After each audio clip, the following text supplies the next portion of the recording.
আমরা বলতে পারি এই দলের অস্তিত্ব একেবারেই শেষ পর্যায়ে। এবং একই সঙ্গে প্রশ্ন উঠতে পারে, গণ অভ্যুত্থান কি সত্যি সত্যি সাধারণ মানুষের সঙ্গে প্রতারণা করেছে? এ কারণেই বলছি যে তাসনিম জারা নিঃসন্দেহে এনসিপির একজন তারকা নেতা এবং এই নির্বাচনে নিঃসন্দেহে অন্তত এনসিপির জন্য একজন হেভিওয়েট প্রার্থী ছিলেন। তাকে দিয়ে দলের পক্ষ থেকে অনেক কিছুই করানো হয়েছে, অনেক কিছু শো অফ করানো হয়েছে, কিন্তু সেই তাসনিম জারাই হুট করে দল থেকে পদত্যাগ করলেন। কেন পদত্যাগ করলেন?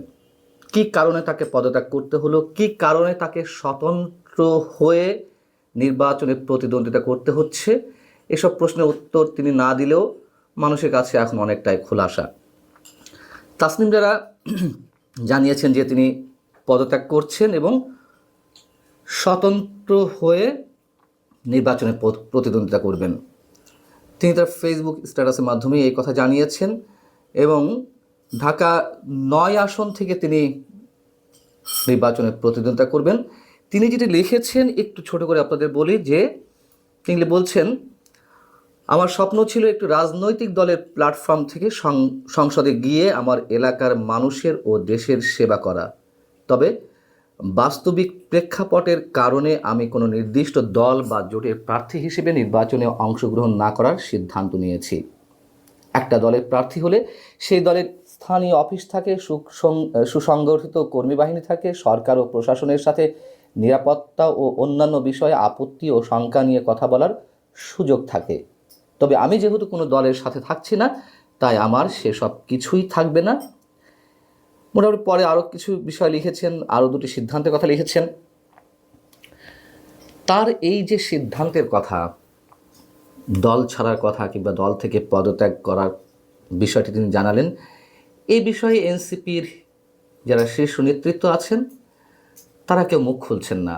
কেউ বলছেন তিনি তার নিজের সিদ্ধান্তে দল ছেড়েছেন, কেউ বলছেন তিনি হোয়াটসঅ্যাপ গ্রুপে শুধুমাত্র একটি নোটিশ দিয়ে তিনি দল ছেড়েছেন, তিনি দলের সিদ্ধান্তের জন্য অপেক্ষা করেননি। কী সে সিদ্ধান্ত দলের ছিল যে সিদ্ধান্তের জন্য তাসনিম জারাকে অপেক্ষা করা লাগতো?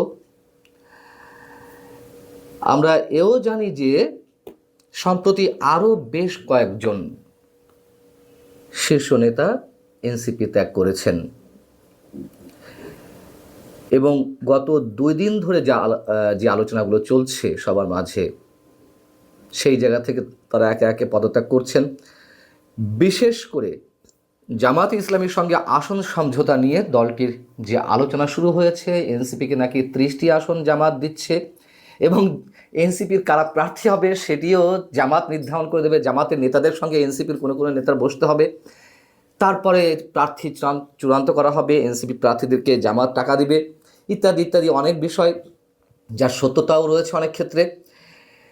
এবং এনসিপির যে জ্যেষ্ঠ নারী নেতৃত্ব রয়েছে তাদের মধ্যে যদি বেশ কয়েকজনের নাম উল্লেখ করা যায়, আমরা বলতে পারি সামান্থা শারমিন, জ্যেষ্ঠ সদস্য সচিব নাহিদ সারোয়ার নিভা, যুগ্ম আহ্বায়ক তাজনুভা জামিন, যুগ্ম সদস্য সচিব নুসরাত তাবাসসুম সহ আরও অনেকেই সম্ভবত খুব শিগগিরই পদত্যাগ করবেন। তার কারণ হচ্ছে তারা কিছুতেই মেনে যেতে পারছেন না জামাতের সঙ্গে যে সমঝোতা, জামাতের সঙ্গে ঐক্যবদ্ধভাবে বা জোটবদ্ধভাবে নির্বাচন করবে সেই বিষয়টি তারা কোনোভাবেই মানতে পারছেন না।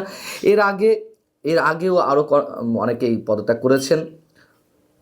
দলটির কেন্দ্রীয় নেতা অনিক রায়, তুহিন খান এবং অলিক মৃদুল, তারা পদত্যাগ করেছেন যুগ্ম সদস্য সচিব মীর আরশাদুল হক।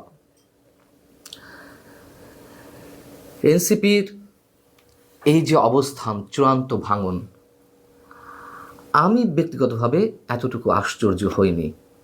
তখন শুরু থেকেই এই দলের অস্তিত্ব নিয়ে সন্দেহ পোষণ করে আসছিলাম।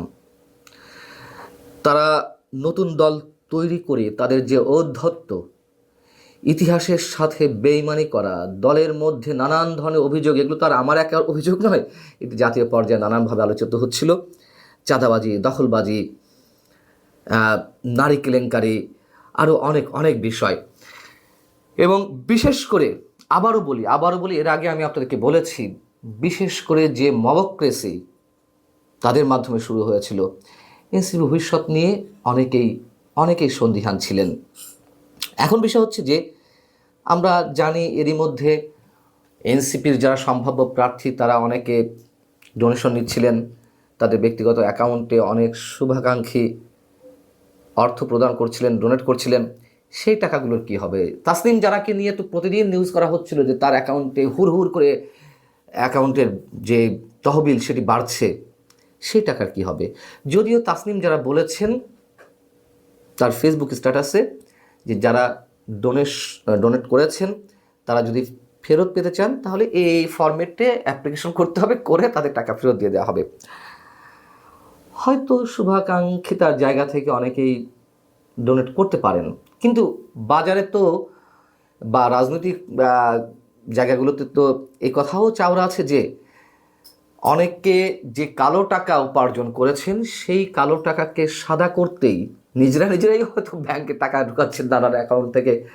হতে পারে, অস্বাভাবিক কিছুই না। এনসিপির জন্য এই মুহূর্তে আমাদের এই কথা বলতেই হচ্ছে, যেই অভিযোগগুলো এ পর্যন্ত এসেছে তার সবই তো সত্যতা মিলেছে, মানে সব ক্যাটাগরিতে অভিযোগগুলোতে মিলেছে, এবং এটিও যে অস্বাভাবিক কিছু তা কিন্তু নয়। এনসিপির দলীয় আদর্শের কথা নিয়ে আমরা অনেকেই প্রশ্ন তুলছিলাম, তারা আসলে কোন পন্থার? ডানপন্থার, বামপন্থার, পাকিস্তানপন্থী, নাকি পাশ্চাত্যপন্থী? তারা তো ভারতের পন্থী নয়, এই কথা তো স্পষ্ট, এবং ভারত বিরোধিতাকে পুঁজি করে তারা রাজনীতি করে আসছিল। কিন্তু এই যে ফাঁকা কলস বাজে বেশি, সেটি এখন প্রমাণ হচ্ছে। তাদের ভিতরে যে বৈপ্লবিক চেতনা, তাদের মধ্যে যে বিপ্লবী একটা ভাবধারা কাজ করছিল, এগুলো কিছুই টেকার কথা ছিল না, এখন কিছুই টিকছে না। সময়ের অপেক্ষা মাত্র এনসিপির বিলীন হয়ে যাওয়ার বিষয়টি, এ কথা আমরা নিঃসন্দেহে এই মুহূর্তে বলতেই পারি।